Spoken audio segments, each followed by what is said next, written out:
Formal nang inilunsad ang Bangsamoro Airways sa Bangsamoro Autonomous Region in Muslim Mindanao na layong maglunsad ng mga biyahe sa iba't ibang lalawigan sa rehiyon. Yan ang ulat ni Kate Renya. Mula sa Plaridel Airport sa Bulacan, lumapag ang isang 10-seater light plane sa Awang Airport sa Datu Odin Sinsuat, Maguindanao del Norte noong Miyerkules, Abril 24 para sa opisyal na paglulunsad ng Bangsamoro Airways. Ang local airline na ito ang magiging panibagong transportasyon ng mga babiyahe at bibisita sa mga lugar ng Bangsamoro Autonomous Region in Muslim Mindanao o BARM at maging sa ibang bahagi ng bansa. This is a dream.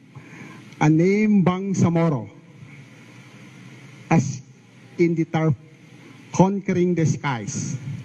Nakatakda nitong serbisyuhan ang ruta mula Zamboanga papuntang Sulu and vice versa, maging ang Sulu to Cotabato at ang Cotabato to Zamboanga route. At depende sa demand, plano din itong serbisyuhan ang Zamboanga to Tawi-Tawi na ruta.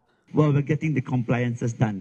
That's why we are not answering questions on magkano ng ticketing. Are you having a chart at how much the ticket? We're not talking about that yet. You want to do it step by step.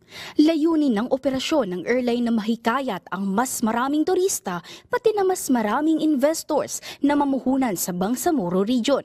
Gagamitin din ito upang mas mapadali ang pagtransport ng medical supplies at iba pang tulong ng gobyerno para sa malalayong lugar sa BARM.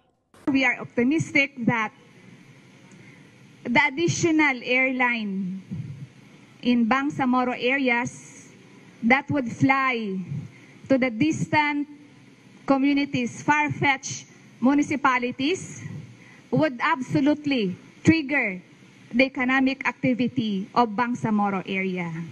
Plano din ng airline company na magbukas ng ruta mula sa BARM papuntang Malaysia upang gawing mas matatag ang Brunei Darussalam Indonesia Malaysia Philippines East ASEAN Growth Area o BIMP-EAGA.